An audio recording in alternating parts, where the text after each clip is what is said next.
All praise be to Allah, salutations and peace be upon our Master, the Messenger of Allah. We learn from our Messenger, peace and blessings be upon him, incredible meanings of loyalty. Loyalty to a person not only during their life but also after their passing away.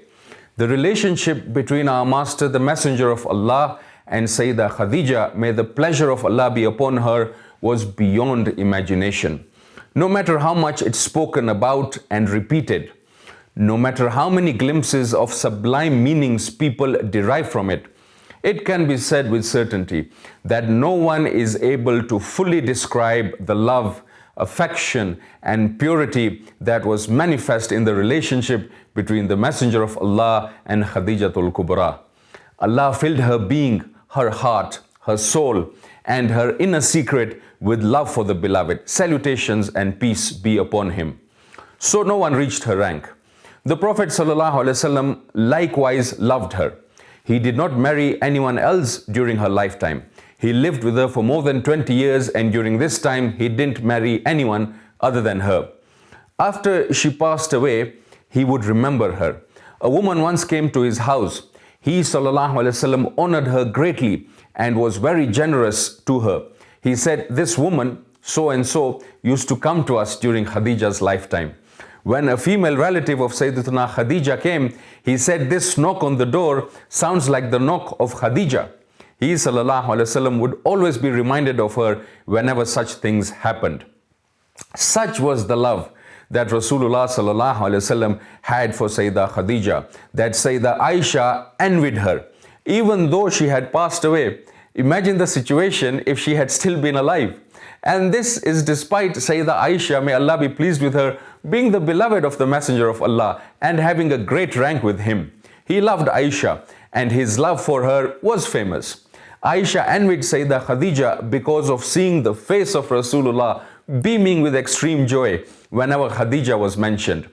And so one day Sayyidah Aisha's protective jealousy increased. And she said, "Ya Rasulullah, Allah has given you better than her, a young lady," and so forth.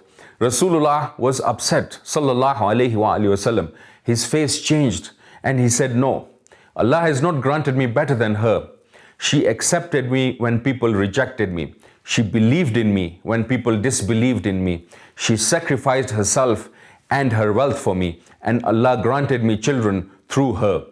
Sayyidah Aisha kept quiet at that and knew not to cross this red line again, which was Khadija bint Khuwaylid, as she had a clear rank in his heart, sallallahu alayhi wa alihi wa sahbihi wa sallam.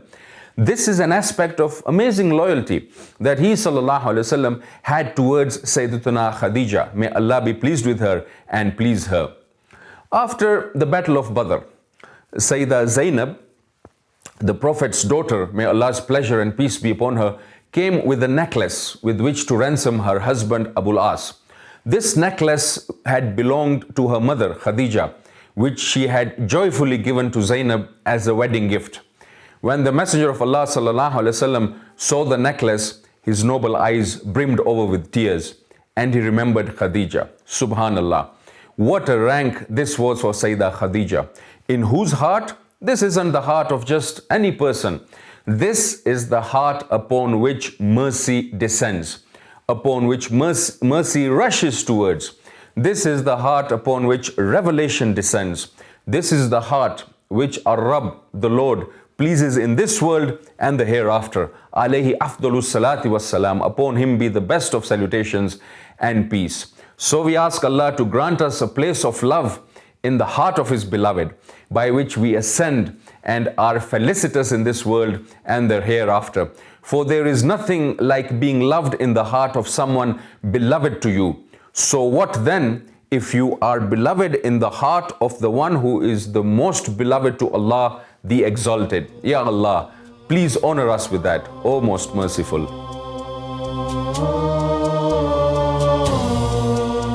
منك